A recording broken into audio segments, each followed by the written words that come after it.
December 29th. If I didn't know any better, I'd say you were washing a car. Something like 45 degrees. This is the first J that I bought, lots of years ago. It's coming out of storage. It was filthy. It is warm enough, so give it a bath, get her back in the garage, and see what stories it has to tell. So this car is getting a new interior, but the interior that's in it is very good, so we're going to use that on another car, which means we're going to save it. Now the driver's seat, which is power, I removed it. Here it is upside down. I could not get these Phillips exposed. There's one here and there's one here, and on the back there's a stud and a nut. So if you get those four off, you can take the power seat assembly off. Well, I could get the back ones, but I couldn't get the seat to go travel far enough to expose these. Well, it turned out this side was stuck, and you see there's only one drive, and the drive is for this half of the seat. Well, this half of the seat will move with it when it's in the car, because you've got your base supported. Anyway, I had to coerce this seat track to go back, and then I could expose this one. There's my coercion tool. We'll pop those two off, and I can get looking at the seat tracks to see why this one isn't going full travel. Well, there's your screw. They look innocent enough, don't they? You know what that is? That's an impact driver. You wallop it, and it will act like an impact wrench on screws. These things did not want to come out. Oh, I'm pretty pleased. Just with a lot of lubrication, I've got this seat track going all the way forward, and everything's working. I'll move on now to the tilt, which had been working fine.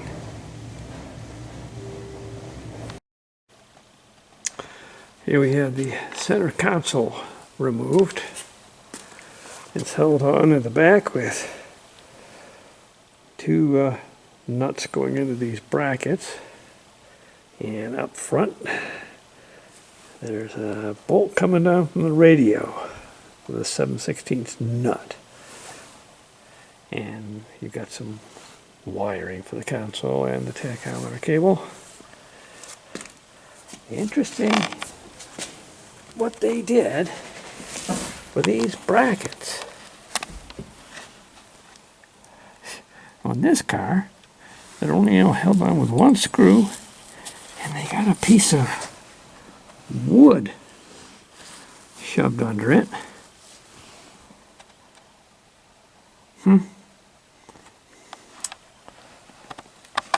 There's back seat removed.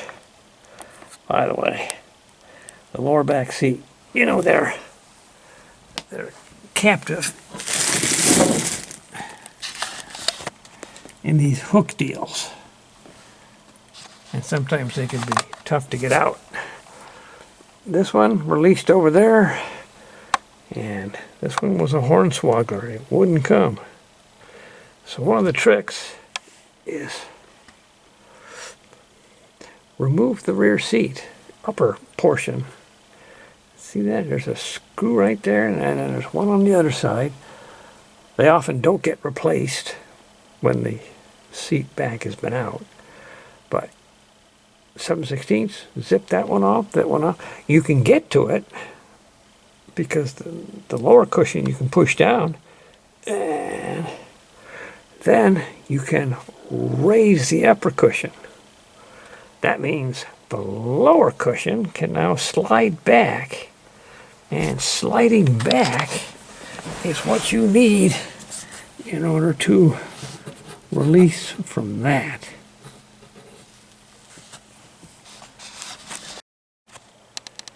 Here's the bracket on the other side.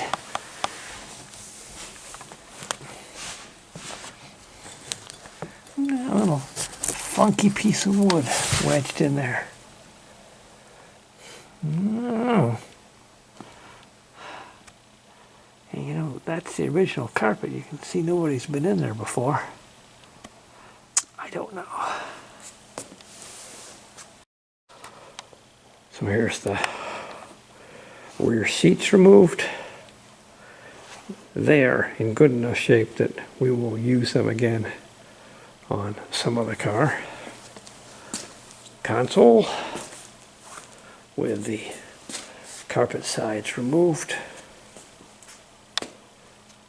And on we go. I'm replacing the gaskets here on the backup lights. It's the same gasket, front or rear, 63, 64. This is a kit from Detroit. Detroit Technologies, I think is their name. On 63, 64, you cannot remove the backup light housing from the hole in the bumper.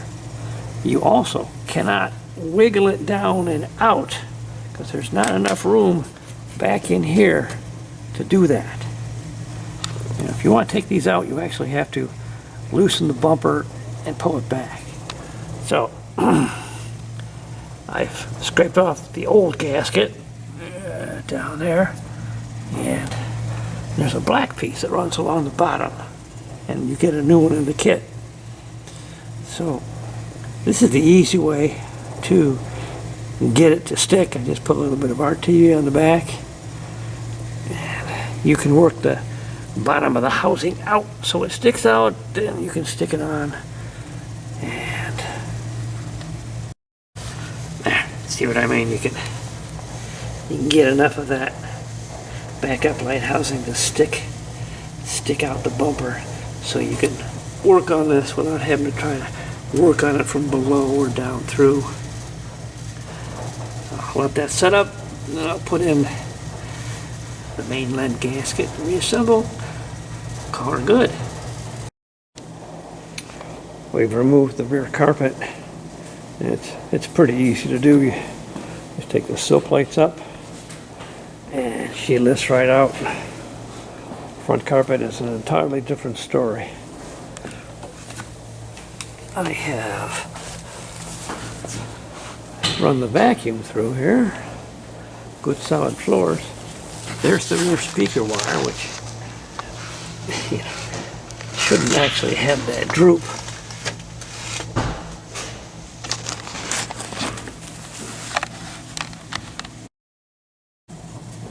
And this is the rear carpet upside down, but the jute is intact and in real good shape. You can see the sharp creases along here that help define the wheel wells. Yeah. Look at that sharp crease. Be nice to replicate that. And there's your carpet tag, Mazeland.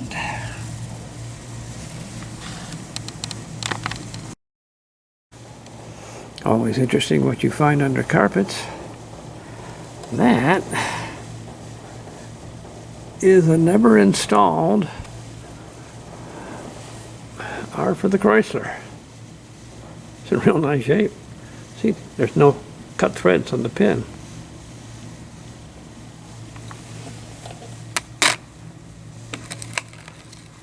And a bolt, who knows? I've unpacked the carpet from the Legendary kit. These have been folded up a long time. I couldn't tell you how long. So the instructions are to unfold it and let it sit. I've got it under the heat right now. But you can see the outlines of the footwells. This is the rear carpet.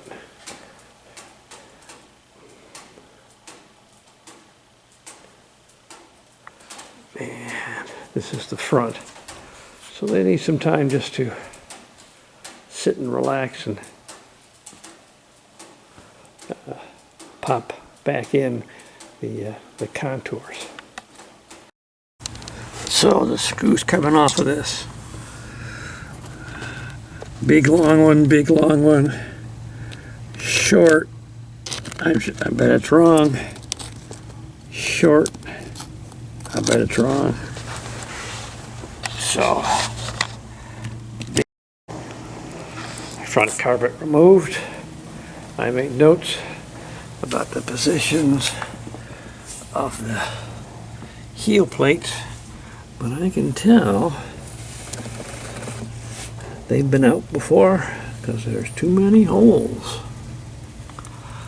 I don't know what's going on with this gas pedal with a bolt through it. Floor seems to be in nice, solid condition.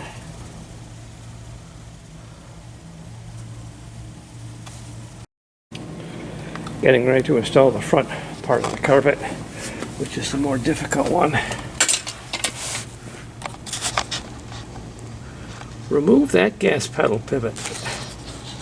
Because you've got to fit that carpet in this area, and having that pivot there, it's going to cause you nothing but problems. Take it out, get your carpet set, then put the pivot in. Just to have the front carpet roughly laid in. You can see I have the gas pedal out. That made it so much easier to install, and then cut the hole later. Nothing is glued, so we got some things that they've got to work out, but the edge is trimmed up. I just put the center console in so I would have an idea of what gets covered. And this is the gas pedal assembly that came out of the J. Yeah. See, somebody had trouble with the pivot, put a bolt through there. And John Fowley sent me a replacement. Nice boot. I was still going around with the installation of the carpet. That corner, right up in there, has no jute. And you need to pack it in there. So this is the passenger side. It just fills that up so it's not, an empty sagging carpet. This is coming out final on the top. I don't know what that is. I think it's maybe a storage crease from having been folded for so long.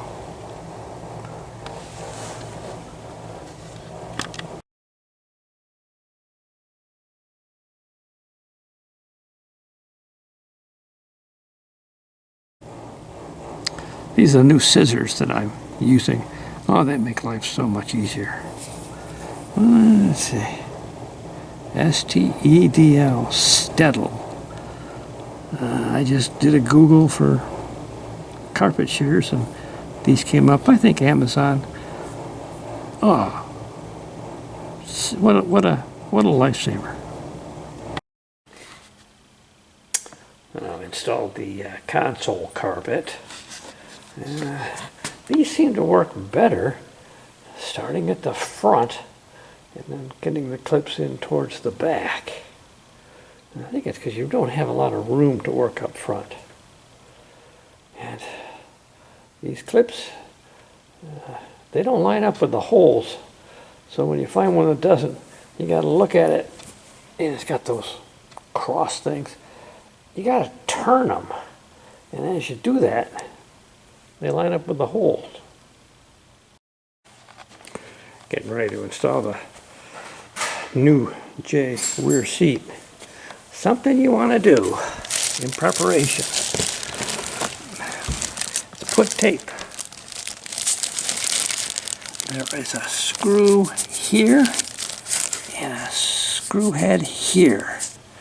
And you want to tape these over, because when you go to install this, these doggone things will scratch the back panel. In a perfect world, when you go to remove the seat, you would already put some protection on there. Continuing with the interior installation on the J, we've finished the repair on the rear quarter window motors and vapor barriers, and they're all greased, they're all set. Panels put back in, and today we put in the upper and lower rear seats.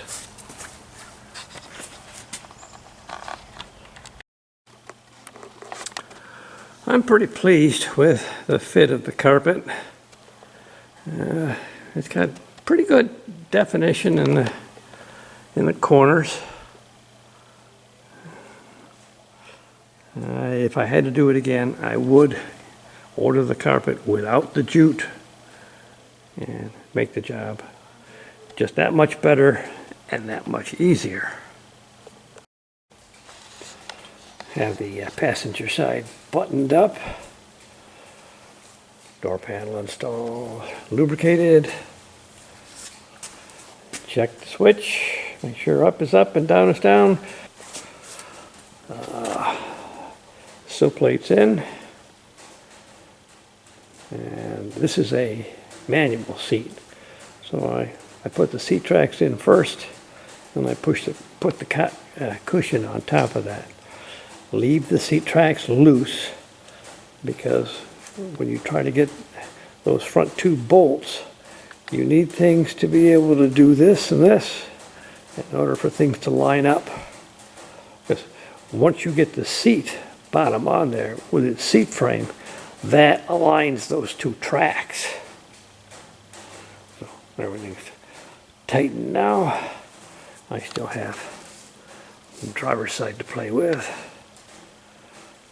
but one step at a time.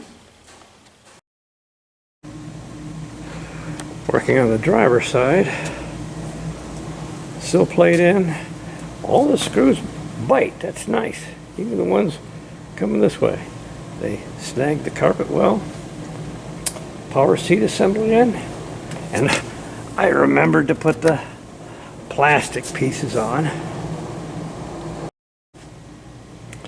Driver's seat bottom, there's a bunch of preparation you have to do.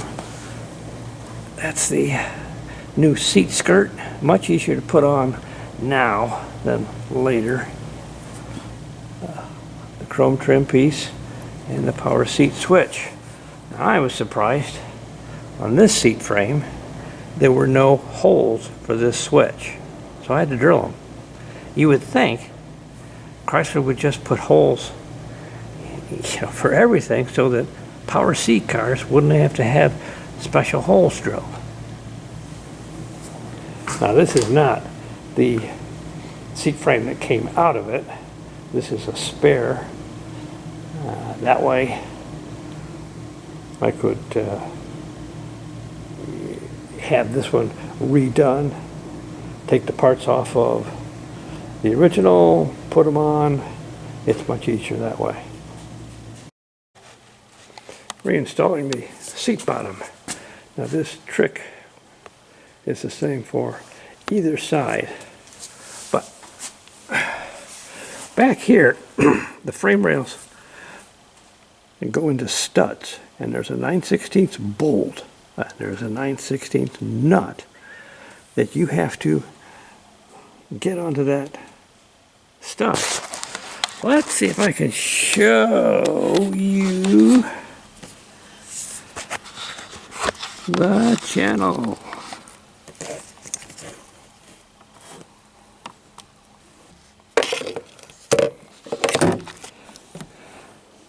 So here is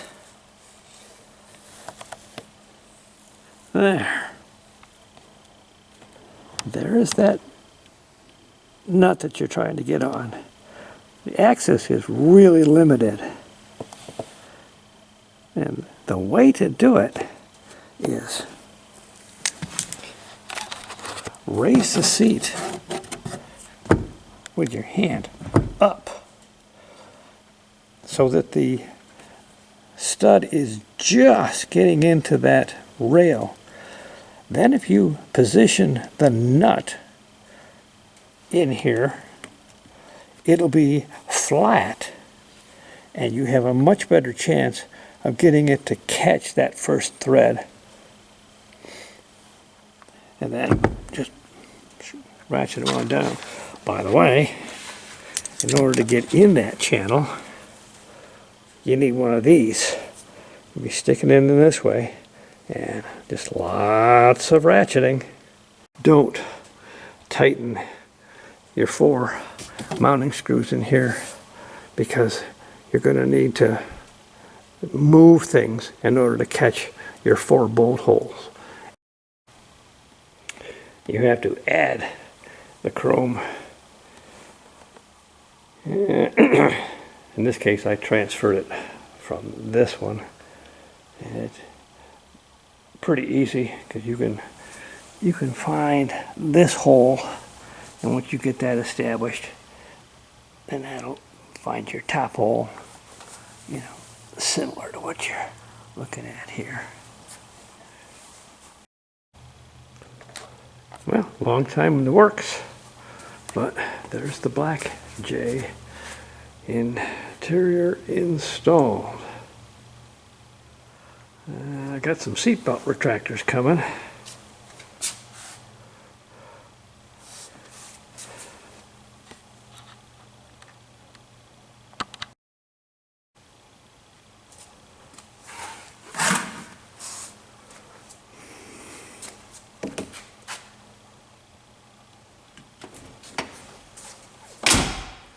There you go.